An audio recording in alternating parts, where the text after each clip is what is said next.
Hello, everyone. I hope everyone is doing well, and I hope everyone will have a good Shabbos. Food and eating is a theme, a thread that runs through this week's Parsha, Parshas Toldos. And one of the critical moments where food plays an important role is when Yitzchak wishes to bless his son Esav, and of course is tricked and ends up blessing Yaakov.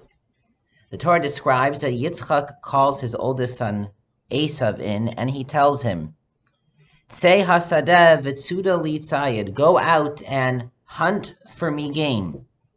V'aseli matamim ka'asher ahavti, and prepare for me a delicious food, a delicious dish as I love. V'havia li v'ochela, bring it to me and I will eat it. V'avor tivarechacha nafshi b'ter mamus, so that I will be able to bless you before I die." Yitzchak wanted to bless his son Esav, and yet he can't just do it. He can't call him into his study and bless him. He says, I need you to go hunt for me food and make for me a meal, and only with that will I be able to bless you. And the question is why? Why can't he just bless him? What does he need food for? And so there are two primary approaches amongst our classical commentaries. Some explain that Yitzchak, even if he somewhat misunderstood Esav, knew that he was a complex figure, to say the least, and needed to bring out the best in Esav. He knew that Esav fulfilled the mitzvah of kibud av v'em, and he told him, go out and hunt for me, prepare for me food, serve me, honor me. And that would be the merit that would allow Esav to be worthy of receiving the bracha. Or to say it slightly differently, for Yitzchak to bless Esav, for him to open up his heart and his soul and to truly bless him with his full feeling, his full personality, he needed to see Esav in the most positive light. He needed to love Esav as much as he could. And so he said, go out, hunt for me food, prepare for me a meal, bring it to me, and I will see what you're doing for me. I will love you. I will see the good in you.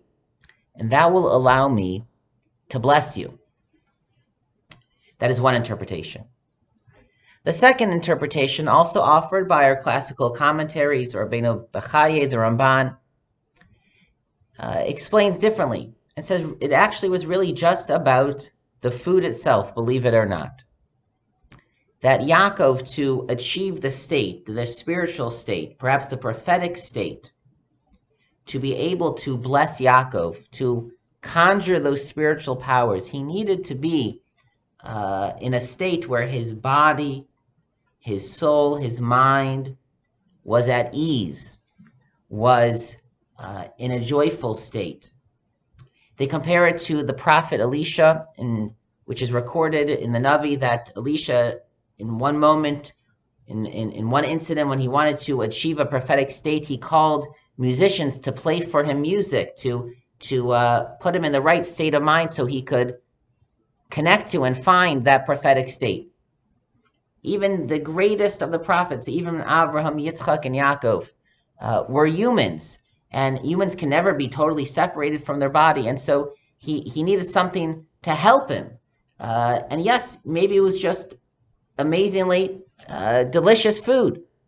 And that would help him be in, again, a state of overwhelming satiation and comfort and peace with the world and thanksgiving to Hashem, and that would help him, put him in the right state of mood, state of mind, the right mood, the right mindset to be able to bless Esav with a full heart, with a full soul, without any distraction coming from a bodily need. Again, it wasn't so much about seeing any merit in Esav, but it really was actually about what the food itself could function as a tool in this situation. What we learn from this is that even though Yitzchak wanted to bless Esav, he wanted to achieve a certain spiritual moment and achieve a spiritual goal. He wanted to bless Esav and connect to Esav in a certain way. He couldn't just do it. He needed to set the scene. He needed to create a certain ambience, whether it was arousing in himself certain feelings towards Esav, or whether it's just creating a scene of joy and bodily pleasure that would help him reach a certain prophetic state. He needed those external things to reach the true internal experience. And so what we learn from this is that all of us, we all want to feel connection. We all want to feel connected to Hashem and to feel inspired. We all want to have loving, meaningful relationships with the people around us. And that is the first, most important thing, is to want those things. But it's not enough just to want it, because it won't necessarily happen by itself. Lightning won't just necessarily strike just because we want it. We need to create the environment. We need to create the ambiance. We need to create the setting.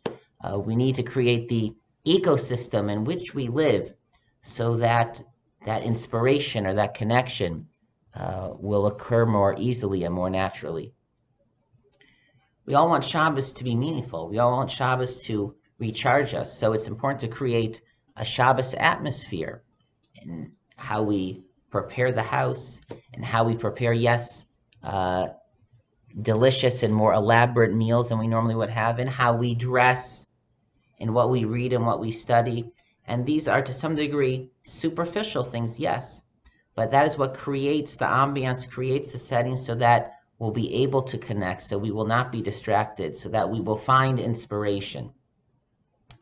We want to have, again, meaningful, loving, close relationships with the people around us, whether a spouse or a child or a parent or a friend. So how do we create the settings to make that happen?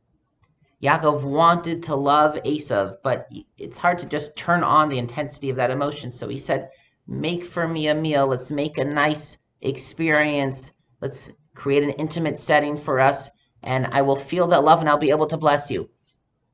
So what can we do to help arouse feelings of love and closeness to whomever it is near us that we want to strengthen that relationship? That is what we learned from Yitzchak.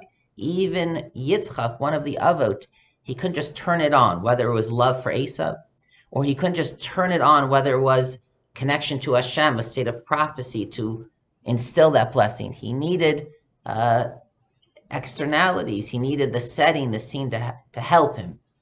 And so what we learned from that is that that's what we should do as well. That whatever it is we're trying to increase and strengthen, whether it's connection to Hashem or connection to a person, how do we make that more likely to happen? How do we set ourselves up for success? How do we set the scene? How do we clear time? How do we remove distractions? How do we make sure that it will be enjoyable and meaningful? Whether, again, it's a mitzvah and connection to Hashem, or a way to become closer to those around us. How do we make ourselves more successful? And that is what we learned from Yitzchak, and hopefully this is an idea that we can all apply in our lives in whatever way is appropriate for ourselves, and hopefully it will be successful for us, just as Yitzchak was able to reach that state, even if it was not in the way that he fully expected it, but he was able to reach that state, and that is one of the lessons that we learned from Yitzchak's actions as recorded in this week's Parsha. Shabbos, everyone, and Shabbat Shalom.